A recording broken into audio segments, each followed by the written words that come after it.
Are you sure you're not just here to wash dishes, Chief? The coffee poured in a slow hiss, the flag rope clicking outside in the wind. The kid scoffed, heat rising off the grill. A small insult pressed like grease on pride. Then the coin keychain flashed under the skylight, catching steam and silence together. The heartbeat of a memory no one else heard. Still, he dried his hands steady as morning light. Quiet men leave echoes too. You sure you're not just here to wash dishes, Chief? The kid's boy, Gordon Hughes, didn't look up from the plate stack. He just let the soapy water drip off his hands, listening to the radio croon some old Merle Haggard song about a quiet man and a promise. Guess I go where I'm needed, he said, calm even. The kid laughed. Yeah, well, the dish pit's that way. Two other line cooks snickered. It was the kind of morning humiliation that came cheap and easy in a small-town diner when the coffee had barely kicked. Gordon dried his hands on a towel, the motion slow measured. He reached for his apron, hooked by the door, and when the fabric shifted, something metal glinted under the fluorescent light, a small coin keychain, dull and worn smooth at the edges. The young cook's eyes caught it. What's that, Chief? Some souvenir, just a reminder, Gordon said. He slipped the coin back into his pocket. It was a simple gesture, but the room seemed to tilt with it, the kind of stillness you feel when a storm thinks about starting. Silent beat. The radio song cut mid-chorus static, crackling like breath held too long. Maria, the waitress, looked over from the counter. Leave him be, Eddie. He shows up on time, works his shift, and tips better than you. Eddie rolled his eyes but stepped back. Didn't mean nothing, just joking. Some jokes ain't funny once you've lived long enough to hear them twice, Gordon murmured. He didn't sound angry, just tired in that deep, steady way that made you want to sit down and listen. The doorbell jingled. Morning light spilled across the checkered floor. A pair of regulars nodded to Gordon as they passed. Morning, Chief, one of them said, genuine this time. He nodded back, a quiet truce hanging in the steam between them. Then the radio clicked back alive. The song picked up right where it had stopped, like the world had just needed a moment to remember its lyrics. Maria poured fresh coffee. Refill always, he said, smiling thin. World runs better when someone keeps the cup half full. The diners laughed softly. The hum returned. Plates clattered, life resumed. But under the normal something shifted, a tiny seed of curiosity, of respect, waiting for the right season. When Eddie glanced back at the older man, he noticed how Gordon stood shoulders square, back straight, like discipline was still a habit. For a second, the young cook felt pinned by his own eyes, not threatened, but seen in a way that made him want to do better. SM lock, symbolic social pressure, respect weight. Outside, the flag above the parking lot flapped once in the morning breeze. Inside, the quiet hero picked up his rag, ready for whatever shift life still had planned. Minnie Cliff, mid-90s. But some names, even forgotten, have a ways of calling the world back to attention. The lunch rush came on like a weather front, steam rising from the grill orders, stacking sunlight, cutting through the skylight in thin white blades. Order up, Maria called, sliding plates down the line. Cole, the head cook, wiped his forehead with the back of his wrist and caught his reflection in the metal hood, still young, still winning. He noticed Gordon moving slower at the prep sink, the faint clink of metal against tile. Something small hit the floor. Clink. A coin keychain spun once, twice, flashing in the steam before settling flat. Cole laughed first. Well now, Chief, looks like you dropped your retirement fund. The crew joined in half grins, tired jokes. Gordon bent carefully, picked it up, wiped the wet edge with his rag. It's not worth much, he said, unless you know what it bought. Cole smirked. Oh yeah, you gonna file that under souvenirs or secrets? The line hit like a cue from a late-night show, the diner's hum rolling into laughter. Humor, warm tone. "Pass." Maria shot him a look. Cold enough. But Gordon was smiling now, faint and real. "I'd say secrets fade quicker." The radio popped between stations, catching a snatch of brass band before fading back to static. For a breath, the laughter softened, replaced by the hiss of steam and the smell of frying onions. Silent beat. Gordon slipped the coin into his palm. Light from the skylight caught its edges, an eagle shape half erased. He turned it once slow, as if remembering the sound of another day, when it hadn't been just metal. Then he set it on the shelf by the order bell. "You boys keep it safe. Might teach you something about value." Cole raised an eyebrow. "Teach me? I've been running this line 10 years. That's exactly how long it takes to forget why you started," Gordon said, still calm. The words landed heavier than anyone expected. Even Cole felt it, like regulation itself had pressed a hand on his shoulder. SM lock, symbolic, pinned by protocol. "Pass." Maria broke the silence, sliding a plate toward a customer. "Burgers up." Her tone steadied the room, the way only someone who's seen too much noise can. Outside, sunlight shifted. Steam curled toward the vent and vanished. Inside, the young men worked quieter. No orders barked, no more laughs forced. When Cole finally looked back at the coin on the shelf, he reached to wipe the counter beneath it, careful not to touch it. "Guess we'll keep the chief's lesson where we can see it." Gordon nodded once the faintest approval. "That's all any of us can do." Mini Cliff 90S. But by the next day, that coin would travel farther than any of them could imagine. Ellis Dane had worked the Maple Creek Diner register for 12 years. She'd seen soldiers, drifters, and men who carried silence like luggage. None were quite like Gordon Hughes. Steady hands, patient eyes, a habit of polishing the same corner of the counter until it shone. Late afternoon light slanted through the blinds, turning the dust into soft gold. The lunch rush had faded. From the kitchen came the faint hiss of cooling steel. Ellis wiped her palms on her apron, walked to the office, and closed the door. The fan overhead droned slow and rhythmic blades wobbling with a tired hum. She lifted the old receiver heart, thudding. A number waited on the paper pinned beside the phone, one she'd promised never to use. "Operations Center," a voice answered. Her breath caught. "This is Ellis Dane, Maple Creek Diner. I think you need to know. He's here." A pause, then a faint click of keys. "Name Gordon Hughes." Another silence long enough for the fan's hum to change in her ears, becoming something deeper, heavier. It almost sounded like rotor blades over sand. "Confirm location," the voice said at last. "And ma'am, keep him there." She hesitated. "He's not in trouble, is he? Just keep him there." The line went dead. Silent beat. Ellis leaned against the desk, listening to the fan. It whirred steady like breath under strain. She straightened, exhaled, and stepped back into the diner. Gordon was refilling the sugar jars. The coin keychain lay near the register, glinting faintly. "You all right, Ellis?" he asked. "Fine," she said. "Phone's noisy today." He nodded, that small soldier's nod that meant, "I won't ask." Maria slid fresh coffee onto the warmer. Static again. "Thought I heard it cut out." "Old lines," Ellis said. The fan hummed louder. Gordon's eyes drifted toward it. For a moment his gaze went distant pupils, reflecting the slow spin of the blades. In his mind, it wasn't a diner fan. It was a Blackhawk rotor under desert moonlight, the smell of hydraulic oil and iron dust. Then the sound faded.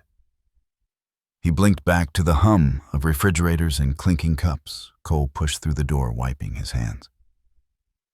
Chief been wondering. That coin. What's it from? Gordon studied him calm. A unit that doesn't print souvenirs. Cole half grinned, then stopped. Guess that's the best kind. The radio clicked, catching half a gospel tune. For a heartbeat, no one spoke. Maria finally said, "Feels like the air changed, doesn't it?" Gordon glanced toward the flag outside. Sometimes quiet's just the world taking attendance. He turned back to his work, polishing a glass until it caught the skylight like a signal. Ellis watched uneasy but oddly hopeful. Maybe the call she'd made wasn't a mistake. Maybe help could sound like silence first. Then the bass went very still.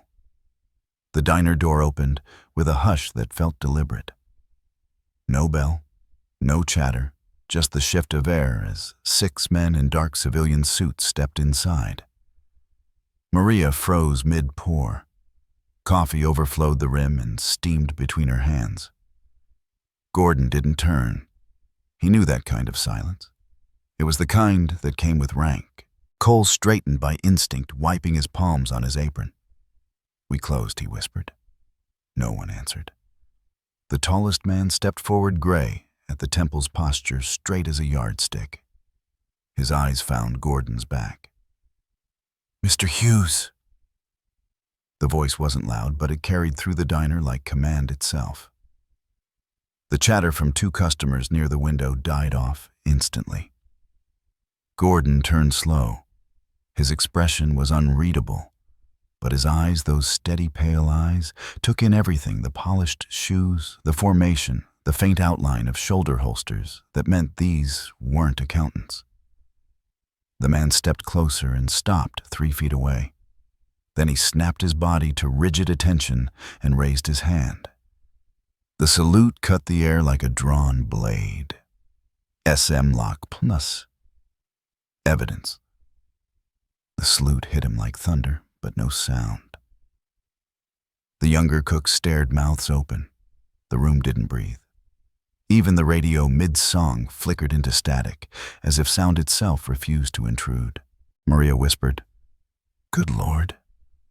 Cole blinked. "Sir, that's the commander of Fort Winslow." The commander held the salute a moment longer. Eyes locked on Gordon's. "Sir," he said quietly, "it's an honor." Gordon's jaw tightened. He rose from his stool, slow but sure, and returned the salute with a tremor that wasn't weakness. It was memory fighting gravity. When he dropped his hand, the commander stepped back half a pace. "We never thought we'd see you again, Titan 3. The name fell like a key in a locked room. The crew looked from face to face, trying to read meaning they couldn't yet know. Cole whispered, "Titan." "What?" Gordon said nothing. He reached into his pocket and set the small coin keychain on the counter. Under the diner lights, for the first time, the surface showed its truth, not a trinket, not a souvenir. A faint engraving glimmered, where grease had once hidden it, T3 971. The commander nodded. "The code still reads." He turned to his men. "Stand down." Silent beat. The suits relaxed, but the air didn't. Steam rose from the grill, drifting through the space between Gordon's and Ray's, the commander's hands. "You could have called," Gordon said finally. Ray's voice softened. "And say what?" "That the ghosts came home." Cole swallowed. "Sir, what's going on?" Ray looked at him. "You're standing in front of a man whose work built the walls you live behind." Gordon shook his head. "I just flipped the switches someone else wired. Humility never suited you, sir." They both almost smiled. Then outside, a gust of wind snapped the flag rope against the pole. The sound echoed inside like distant artillery. But no one flinched, not from fear, but recognition. Maria set down the coffee pot. If anyone's keeping score, she whispered, that's the quietest salute I ever heard. The commander turned to her. Ma'am, it's the loudest kind. Steam curled upward again, framing their stillness. Between the hum of equipment and the low heartbeat of memory, the diner had turned into something else, half sanctum, half history. Cliff 90 says, but some honors can't be spoken, they can only be returned. The next morning came pale and quiet. Mist lifted off the asphalt like a breath. The Maple Creek Diner opened 15 minutes early. Nobody planned it. It just felt wrong to make the morning wait. Cole was already inside, wiping down tables that didn't need wiping. His crew followed subdued. No jokes, no music from the prep radio, just the hiss of coffee filling the pot. Gordon arrived last coin in hand, same calm pace as always. He looked around at the spotless counter and the way everyone stood a little straighter. Cole cleared his throat. Sir, we were out of line. No one moved. Steam curled between them, thin as forgiveness. We didn't know who you were, Cole said, voice steady but low. And even if we had, it wouldn't excuse how we acted. I'm sorry. Gordon studied him for a long moment. Then learn from it, he said. That's all the apology I need. Maria, eyes wet, poured him coffee. Cream black, he smiled. Easier to see what you're drinking. Laughter, the good kind, rose like relief. The diner breathed again. The door opened. Commander Ray stepped in without ceremony, hat under his arm. Every head turned. He nodded toward Gordon, then faced the crew. You boys had your lesson, he began, voice firm yet gentle. Now, let me make it official. He set the hat on the counter, stood beside the veteran. There are two kinds of service, he said. The kind people see, and the kind that keeps the lights on after everyone's gone home. Mr. Hughes here gave the second kind. Quiet service, the hard kind. Cole lowered his head. Yes, sir. Ray continued, I want this place to remember that quiet service still matters. So does dignity. So does listening before judging. He glanced at Gordon. Permission to speak freely. Always, Gordon said. Ray smiled slightly. Then I'll say this, the world owes you peace. But you still show up for work. That's what keeps the rest of us humble. Silent beat. Outside, the flag shifted in a lazy breeze, its rope knocking gently against the pole. Inside, the commander lifted the coin from the counter, turned it, so the engraving caught light. Proof enough, he said quietly. Then he placed it back beside Gordon's cup. Post office cutaway. A block away, old Mr. Denton. Mr. Denton was sorting mail when he found a sealed envelope with no stamp, no return. Inside was a polished coin twin to the one at the diner and a note that read, Quiet service still counts. He hung it on the community board by the window. By noon, half the town had read it. Back at the diner, Ellis set fresh napkins on each table like small flags of truce. Cole refilled cups without being asked. Maria turned the radio up just a touch, a marching tune from long ago that sounded strangely new. Gordon sat quietly at his stool, watching the morning light catch the coin again. It seemed to glow brighter with every laugh that echoed off the walls. He knew it wasn't about recognition. It was about remembrance. Ray picked up his hat. You'll get that piece yet, he said. Already have it, Gordon replied. Just took me a while to hear the silence, right? The commander smiled, gave a last salute, smaller this time, but no less true. The coin reflected its shape, light, and motion meeting for a heartbeat before settling back into stillness. Cliff 90. Outside, the flag halyard creaked once. Then the whole town faded into light. A week later, the diner closed for an hour that wasn't on any schedule. The town gathered quietly, filling the narrow booths, hats in hands, coffee cups resting on still warm tables. A wooden frame leaned against the counter, covered with a folded flag. Beside it sat a new glass case, simple square, its brass corners polished bright. Inside lay the coin. Maria stood near the coffee machine, fingers laced. Cole and his crew lined up against the wall aprons, pressed flat. Commander Ray took the center floor. His voice, when it came, had the weight of ceremony, but none of its distance. "Some men serve loud," he began. "They leave parades and headlines. Others serve quiet, no banners, no noise, just steady hands keeping the world from tilting." He nodded toward the plaque still hidden beneath the flag. "Today we remember one of those." He looked to Gordon. "Mr. Hughes, sir, would you do us the honor?" Gordon hesitated, then stepped forward. His limp was subtle but real, a punctuation mark in every step. The crowd parted, breath held. He reached for the flag corner. "Never thought I'd see my name on a wall," he said softly. Ray smiled. "You earned stillness, sir. Let the rest of us make the noise." With a slow pull, Gordon lifted the fabric away. The plaque gleamed, simple black lettering. Gordon Hughes, quiet service in full. Beneath the engraving, the coin glimmered under glass, the faint code T3971 etched for all to see. Silent beat. Steam rose from the coffee pot, curling upward in ribbons of white. The room was utterly silent, but for the soft tick of the wall clock and the sigh of the percolator. Ray cleared his throat. They thought he was just the cook. He set his tone somewhere between pride and apology.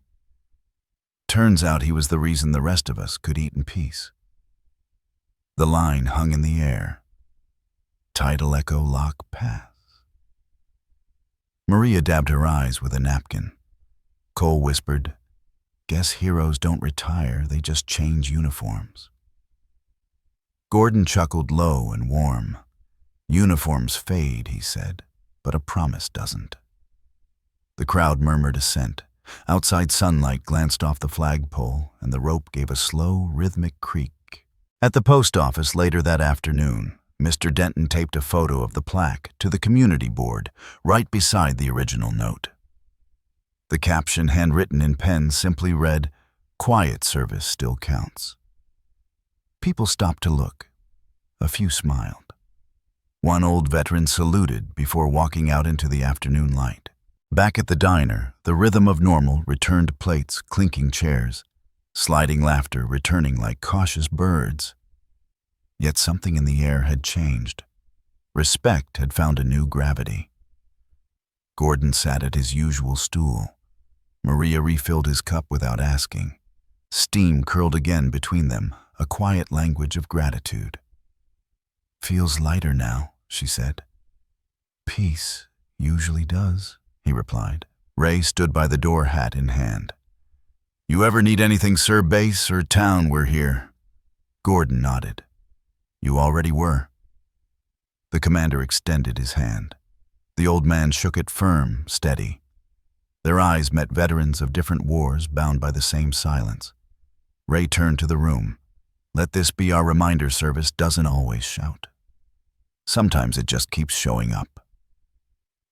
He stepped out into the light. The door closed soft behind him.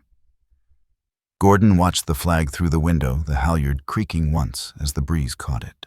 He smiled, faint and satisfied, like a man hearing an old song finished just right. Replay trigger. Use 12 words. Quiet service still counts even when no one's watching. Steam drifted higher, then disappeared into the sunlight. If this story moved you, share it forward. The plaque still caught the morning light, a soft gleam against the diner wall, while the coffee pot murmured its steady hymn.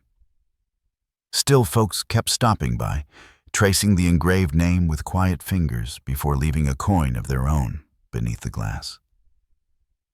Kindness had found its rhythm again, unannounced, unreturned like a lamp glowing in a winter window. No one remembered lighting. Then the commander's words lingered longer than sound. They thought he was just the cook. Now the town knew better, and the proof sat plain as day, steam curling upward, sunlight folding through it, a memory you could almost touch.